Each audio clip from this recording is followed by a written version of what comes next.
ಏನಾದರೂ ಪರ್ಸನಲ್ ಚಾರ್ಟ್ಸ್ಗಳನ್ನ ಆಗಲಿ ಮಾಡ್ತಾ ಇರ್ತೀವಿ. ಹಾಯ್ ಎಲ್ಲರಿಗೂ ನಮಸ್ಕಾರ, ಮತ್ತೊಂದು ವಿಡಿಯೋಗೆ ಸ್ವಾಗತ ಅಂತ ಹೇಳ್ತಾ, ಸೊ ಇವತ್ತಿನ ವಿಡಿಯೋದಲ್ಲಿ ವಾಟ್ಸಪ್ನ ಮೆಟಾ ಎ ಅನ್ನೋ ಒಂದು ಆಪ್ಷನ್ ಇದೆ. ಗೊತ್ತಿಲ್ಲ ಅಂತಂದ್ರೆ ಇಲ್ಲಿ ಸ್ಕ್ರೀನ್ಶಾಟ್ ಕೂಡ ಹಾಕಿರ್ತೀನಿ.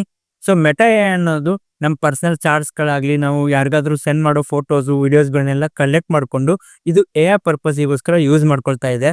ಇದನ್ನು ಹೇಗೆ ಸ್ಟಾಪ್ ಮಾಡೋದಂತ ವಿಡಿಯೋದಲ್ಲಿ ಕಂಪ್ಲೀಟ್ ಆಗಿ ಹೇಳ್ತೀನಿ. ಸೊ ಯಾರೆಲ್ಲ ಇನ್ನೂ ನಮ್ಮ ಚಾನೆಲ್ನ ಸಬ್ಸ್ಕ್ರೈಬ್ ಮಾಡಿಲ್ಲ, ಪ್ಲೀಸ್ ಸಬ್ಸ್ಕ್ರೈಬ್ ಮಾಡಿಕೊಂಡು ಬೆಲ್ ಐಕಾನ್ನ ಕ್ಲಿಕ್ ಮಾಡ್ಕೊಳ್ಳಿ. ವಾಟ್ಸಪ್ನ ಮೆಟಾ ಎ ಐ ಇದು ಏನಪ್ಪ ಅಂತಂದರೆ ಚಾಟ್ ಜಿ ಪಿ ಟಿ ಥರ ವರ್ಕ್ ಆಗುತ್ತೆ. ಸೊ ನಾವು ಏನಾದರೂ ಒಂದು ಇನ್ಫಾರ್ಮೇಷನ್ ಬಗ್ಗೆ ಕೇಳಿದರೆ ಇದು ಜನ್ರೇಟ್ ಮಾಡಿಬಿಟ್ಟು ಇಮಿಡಿಯೇಟ್ ಆಗಿ ಕಳಿಸುತ್ತೆ ನಮಗೆ. ಸೊ ಮೊದಲೆಲ್ಲ ಇದೇ ರೀತಿ ವರ್ಕ್ ಆಗ್ತಾ ಇತ್ತು, ಬಟ್ ಇವಾಗ ಇದು ನಮ್ಮ ಡಾಟಾನೆಲ್ಲ ಕಲೆಕ್ಟ್ ಮಾಡ್ಕೊಂಡ್ಬಿಟ್ಟು ಅದು ಎ ಐ ಪರ್ಪಸ್ಸಿಗೋಸ್ಕರ ಯೂಸ್ ಮಾಡ್ಕೊಳ್ತಾ ಇದೆ.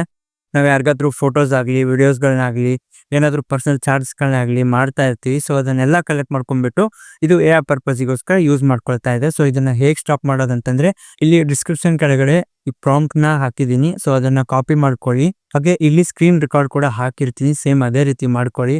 ಸೊ ನಿಮ್ಮ ವಾಟ್ಸಪ್ನ ಓಪನ್ ಮಾಡ್ಕೊಂಡ್ಬಿಟ್ಟು ಮೆಟಾ ಎ ಐ ಮೇಲೆ ಹೋಗ್ಬಿಟ್ಟು ಈ ಪ್ರಾಂಪ್ಟ್ನ ಅಲ್ಲಿ ಪೇಸ್ಟ್ ಮಾಡಿ. ಹಾಗೆ ಮೆಟಾ ಎ ಐ ಕಡೆಯಿಂದ ರಿಪ್ಲೈ ಬರುತ್ತೆ, ಇನ್ಮೇಲಿಂದ ನಿಮ್ಮದು ಯಾವುದೇ ವಿಡಿಯೋಸ್ ಆಗಲಿ, ಫೋಟೋಸ್ಗಳು ಆಗಲಿ, ಚಾರ್ಟ್ಸ್ಗಳನ್ನ ನಾನು ಯೂಸ್ ಮಾಡ್ಕೊಳ್ಳೋದಿಲ್ಲ ಅಂತ ಹೇಳ್ಬಿಟ್ಟು. ಸೊ ನಿಮ್ಮ ವಾಟ್ಸಪ್ ಕೂಡ ಸೇಫ್ ಆಗಿರುತ್ತೆ. ಆದಷ್ಟು ವಿಡಿಯೋನ ನಿಮ್ಮ ಫ್ರೆಂಡ್ಸ್ ಹಾಗೂ ಫ್ಯಾಮಿಲಿ ಕೂಡ ಶೇರ್ ಮಾಡಿ ಅಂತ ಹೇಳ್ತಾ, ಸೊ ಎಲ್ಲರಿಗೂ ಕೂಡ ನಮಸ್ಕಾರ. ಹೌದು, ನಾನು ಪಾಪಿ, ಕಚಡ, ನನ್ನ ಮಗ, ವರ್ಷ ನನ್ನ ಮಗ. ಬೇರೆ ಹೇಳ್ಕೊಳ್ಳ ಹೇಳ್ಕೊಂತೀರ, ಅಷ್ಟೇ ವ್ಯತ್ಯಾಸ.